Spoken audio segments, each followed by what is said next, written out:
Prezados irmãos, louvado seja nosso Senhor Jesus Cristo, para sempre seja louvado em nossa Mãe Maria Santíssima. Estamos no quarto domingo da Quaresma, cuja antífona de entrada começa com a palavra Alegra-te, letare, alegra-te, Jerusalém. Por isso, este domingo recebe o nome de Domingo Letare. É um domingo de alegria no meio de um tempo de penitência. Por isso é permitido usar a cor rosa no lugar do roxo nesse dia. A primeira leitura, estamos no ano C, ano de São Lucas, é tirada do livro de Josué. Depois que Josué atravessou com o povo o rio Jordão, chegou a hora de celebrar a Páscoa, porque quando eles saíram do Egito, também celebraram lá no Egito a Páscoa.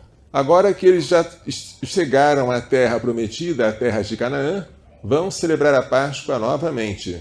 Em que dia? O dia 14 do mês de Nissan. O mês hebraico começava com a lua nova. Dia 1º, nova. Dia 7, crescente. Dia 14, cheia. 14 do mês de Nissan era sempre lua cheia. Ainda hoje, a festa da Páscoa da Ressurreição do Senhor sempre cai numa lua cheia. A Páscoa para os hebreus era a festividade da saída do Egito. Imolava-se um cordeiro ao entardecer daquele dia, oferecia-se sacrifício ao Senhor. Assim eles celebraram a Páscoa no dia 14 do mês, à tarde, na planície de Jericó, portanto, já na terra de Canaã, que também é chamada de Palestina. No dia seguinte à Páscoa comeram dos frutos da terra, pães sem fermento, pães ázimos, e grãos tostados nesse mesmo dia. Agora que eles já estão na terra prometida, o maná deixa de cair. O maná no dia seguinte já não cai mais, porque os israelitas comeram dos frutos da terra. O maná representa a Eucaristia. A Eucaristia é o nosso alimento de viagem. Aqui, nesta viagem, enquanto estamos peregrinando em direção ao céu, que é a nossa terra prometida, nós nos alimentamos do corpo e do sangue de Cristo, velados, escondidos, sob a aparência do pão e do vinho. Mas quando chegarmos ao céu, Cristo não será mais coberto por véus. Nós veremos a Deus face a face. Então não haverá mais lá o sacramento da Eucaristia. O Salmo 33 convida-nos a provar e ver quão suave é o Senhor. Era suave para os israelitas saborear o maná. É suave para nós saborear o pão da vida, a Eucaristia. E será para nós suavíssimo saborear a visão de Deus face a face, quando nós entrarmos no céu. Páscoa quer dizer passagem. A passagem do Egito para o deserto e agora do deserto para a terra prometida deve ser festejada. É a festa da Páscoa. Para nós cristãos, a Páscoa é melhor que a Páscoa dos hebreus. Nós festejamos a passagem de Jesus nesta terra, a sua passagem da morte no Calvário para a ressurreição, e também a nossa passagem da morte para a vida quando nós somos batizados em Cristo. E é sobre isso que fala a segunda leitura, tirada da segunda carta de São Paulo aos Coríntios. Se alguém está em Cristo, é uma nova criatura. As coisas velhas passaram, tudo se fez novo. E nós não podemos mais viver como antes, no tempo da ignorância, no tempo do erro, no tempo do pecado, no tempo do homem velho. Chega, tudo isso já passou. É necessário agora nós nos reconciliarmos com Deus, porque enquanto estamos com a mancha do pecado, não estamos fazendo jus à nossa condição de batizados. O batizado deixou o pecado nas águas do batismo.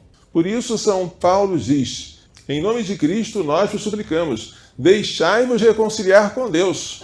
Aquele que não cometeu pecado, ou seja, Jesus, Deus o fez pecado por nós, para que nós nos tornemos justiça de Deus. O que quer dizer Jesus se fez pecado? Pecado aí é uma palavra que significa a vítima usada para expiar o pecado. Jesus, pendente da cruz, foi a vítima de expiação pelos nossos pecados, para que nós nos tornássemos justos. Nós não temos desculpa se não quisermos nos justificar. Nós temos o batismo para a primeira justificação, para quem ainda é pagão. E se após o batismo alguém cometeu pecados, nós temos o sacramento da penitência, que é a segunda tábua de salvação após o batismo. E a igreja oferece ambos os sacramentos com largueza. Só fica no pecado quem quer. Deixai-vos reconciliar com Deus. É São Paulo que diz em nome de Cristo. E a igreja repete as palavras de Deus ditas por São Paulo. O Evangelho traz hoje a parábola do filho pródigo. É uma das 3 parábolas sobre a misericórdia que estão contidas no capítulo 15 do Evangelho de São Lucas. Jesus contou essas 3 parábolas por causa de alguns fariseus que recriminavam a Jesus por ele comer com os pecadores, por se aproximar dos publicanos. Jesus quer dar a entender, por meio dessas 3 parábolas, que os pecadores são coisas perdidas, que ele veio recuperar. Na primeira parábola é uma ovelha que se perde. Na segunda parábola é uma moeda que se perde. Mas a terceira, que é a melhor de todas, é um filho que se perde.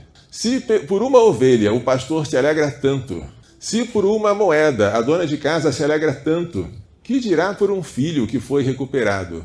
Como deve ser a alegria nossa e a alegria dos anjos do céu por aquele filho que estava perdido e foi encontrado, estava morto e reviveu. Este filho era o mais novo, não era o mais velho. E este filho, apressado, não quis esperar a hora certa de receber a herança do pai. Quando o pai ainda era vivo, ele exigiu que o pai lhe desse a parte que lhe cabia por herança. E o pai repartiu a herança entre os dois, e o filho partiu e gastou tudo o que possuía numa vida desenfreada. E começou a passar necessidade. E empregou-se com um patrão cruel que o mandou cuidar dos porcos. Ora, os porcos, para os judeus, eram animais imundos, impuros. Um judeu até hoje não come porco. A ideia de que aquele rapaz foi cuidar dos porcos representa o grau de humilhação a que ele foi submetido. Ele queria comer as bolotas que os porcos comiam, mas nem isso o patrão lhe dava. Isso representa o estado de degradação do pecado, do pecador que se afastou voluntariamente de Deus, onde ele possuía toda a riqueza, gastou tudo e agora se emprega para um patrão cruel que não lhe quer nem dar o necessário para a sua subsistência. Então agora ele cai em si e diz: quantos empregados de meu pai que não são filhos têm pão com fartura e eu aqui passando fome? Já sei, voltarei para a casa de meu pai e direi: pai, pequei contra o céu e contra ti. Já não mereço ser chamado teu filho. Trata-me como um dos teus empregados. Quem são os filhos? Filhos são os batizados, os filhos de Deus, que têm direito à herança do céu. Quem são os empregados? São as criaturas de Deus que não são filhas dele. Esta terra, os astros e o sertão em paz, esta flor e o pássaro feliz que vês, são criaturas de Deus, mas não sentirão, não poderão jamais viver esta vida singular que Deus nos dá. Esta vida é a graça que nós recebemos do batismo. Um pássaro nunca será filho de Deus. Uma flor nunca poderá ser batizada. Uma estrela nunca poderá chamar a Deus de pai. Mas nós podemos, porque nós somos filhos. Mas Deus cuida da natureza e não deixa passar fome as aves do céu, os animais do campo. E o estado do pecador é tão degradante que ele prefere ser tratado como uma criatura que não é filha, mas que recebe o cuidado de Deus. Então ele vem devagarzinho, humilhado e ensaiando o que ele vai falar para o pai. Ele vem caminhando, mas o pai, quando o avista, significa que o pai estava na expectativa do retorno dele, corre, lança-se ao seu pescoço e cobre-o de beijos. Aí o filho recita aquilo que tinha ensaiado. Pai, pequei contra o céu e contra ti. Já não mereço ser chamado teu filho. Ele iria dizer o finalzinho, mas o pai não deixa. E manda que os seus servos venham vesti-lo com uma túnica nova. Vão matar um novilho cevado para fazer uma grande festa. Coloquem um anel de herdeiro no seu dedo, de novo. Que coloquem sandálias nos seus pés. E diz: vamos fazer um banquete. Este meu filho estava morto e tornou a viver. Estava perdido e foi encontrado. E começou a festa. Só que o filho mais velho, que estava no campo, quando ouviu o barulho de música e de dança, perguntou a um dos empregados: o que houve? é teu irmão que voltou, e o teu pai mandou matar o novilho cevado porque o recuperou com saúde. Novilho cevado não se mata qualquer dia, só em situações muito especiais. Mas quem está voltando para casa é um rapaz devasso, que esbanjou os bens do pai. Então ele ficou com raiva e não queria entrar para a festa. Mas o pai, que é misericordioso e também humilde, saiu e insistiu com o filho mais velho que entrasse. Mas aí o filho mais velho desabafou: pai, há quanto tempo eu trabalho para ti? Nunca transgredi um só dos teus mandamentos. É possível não transgredir nenhum dos mandamentos de Deus? Não. A gente sempre comete pecados veniais, pelo menos. Mas é possível, a igreja nos ensina isso, passar a vida inteira sem cometer um pecado mortal, com a graça de Deus, com a graça dele. Por nós mesmos, não.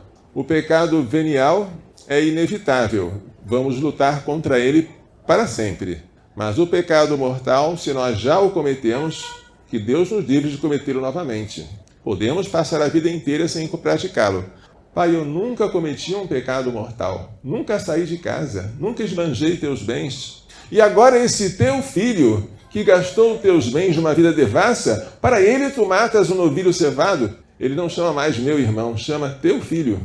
Mas aí o pai responde: filho, tu estás sempre comigo, e tudo que é meu é teu. Tu queres um cabrito? Toda a minha fazenda é tua. Eu sou teu, porque tu estás sempre em estado de graça. É uma frase linda. Gente, que coisa linda! Tu estás sempre comigo, e tudo que é meu é teu. Todos os que estão em estado de graça podem ouvir essas palavras lindas do Pai. Mas era preciso festejar, porque o teu irmão estava morto e reviveu. Estava perdido e foi encontrado. Como Deus faz uma festa tão grande para um pecador que se converte, por maiores que sejam os pecados, por maior que seja o abismo em que ele tenha se precipitado, isso causa espanto, causa admiração. É que Jesus veio para chamar não os justos, mas os pecadores arrependidos e que querem voltar ao convívio com Ele. E se nós não caímos como aquele nosso irmão, não nos devemos achar melhores do que ele, porque aquele que está de pé, cuidado para não cair. Vimos isso no domingo passado. Se ele se recuperou e voltou, não devemos lembrar a ele o seu passado de pecado, porque Deus não quer lembrar-se. Quem somos nós para lembrar? Devemos fazer festa pela vinda dele. Se nós amamos o próximo como a nós mesmos, a conversão de um pecador não é motivo de ciúme para mim, mas é motivo de alegria. E a Santa Missa, com a presença de Cristo aqui sobre o altar, quanta alegria nos traz. Mas só pode participar deste banquete quem já se reconciliou com Deus por meio do sacramento da penitência. Quem ainda não veio até o Pai para pedir perdão, que peça perdão primeiro. Porque aquele que come e bebe deste pão e deste cálice, indignamente, come e bebe a sua própria condenação. A misericórdia é maravilhosa, mas não podemos abusar dela. E como o Pai é misericordioso, nós somos chamados a ser misericordiosos com os outros. Se os outros fizerem conosco o que este filho pródigo fez com o Pai, devemos também ansiar pela sua vinda, recebê-lo de volta e não lançar em rosto as coisas más que ele fez para nós. Devemos perdoá-lo, como Deus nos perdoa. E se queremos que o Pai use de misericórdia conosco, sejamos misericordiosos com os outros também. Que Maria Santíssima e seu castíssimo esposo São José nos façam compreender e praticar estas lições. Louvado seja nosso Senhor Jesus Cristo. Para sempre seja louvado em nossa Mãe Maria Santíssima.